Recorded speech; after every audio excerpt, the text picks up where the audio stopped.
Nasiba Abdullayeva bizga baribir ustoz san'atkor bo'ladi. Biz hali Marg'ilonda edik. İlk xalqlar do'stligiga qadam qo'ygan Yulduz Usmonova haqida gaplashaylik. Uni hamma kim eslasa. Nasiba Abdullayeva bizga baribir ustoz san'atkor bo'ladi. Biz hali Marg'ilonda edik. O kishi ishlayotganda. Rashidovni sevgan qo'shiqchilardan biri edi o'sha paytga. Ana отказывается давать концерт, она будет где-то dedi. Qayerdadir dedi. Chiqasanmi konsertga desa, o'ylamabmanki, ha, nima aytaman demabman. To'y qo'shiqlar bilan yuramiz u paytda ko'proq. Mayda-maydalar bor xolos. Сколько дашь debman. Nechta chiqmadi? Nech pul beradi? Я тебе $1000, нет, 2000 дай dedim. Hech narsa. Ты что, Юлдуз? Ты же вместо нее выходишь, билет уже... Не, я ничего не знаю, мне билеты не интересуют.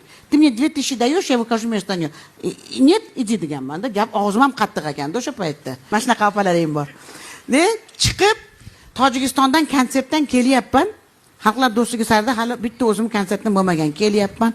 Odamlar gullar bilan turibdi, 3 ta gvazdika ko'tarib kelardi, eslaringizda bo'lsa. Biletimizni pulni qaytarib berdi, janjal bo'lyapti. O'zim kelyapman, tak tuk kichkina qoracha. Bor kirib ketaver, o'zi birovning o'rniga chiqaversan pulga. Yo'q, to'xtab, "Что не кричат?" "Иди, ты заходи в свой гримерницу." "Нет, а что не кричат?" "Билеты обратно." "Отдайте им деньги." Voy, xuddi Mana o'sha paytda do'dirligimni qaradi. "Отдайте, если не хотят." Lekin aysantirga tushundan keyin aqlli ish qilgan. "Я вам отдам деньги после концерта, если вам концерт не понравится", dedi. Konsert bo'lgandan keyin alhamdulillah Xudoga shukr. Bo'lmasam 4 ta ashullam bor. Asha 4 ta ashulla bilan shunaqangi konsert urib chiqib ketganman.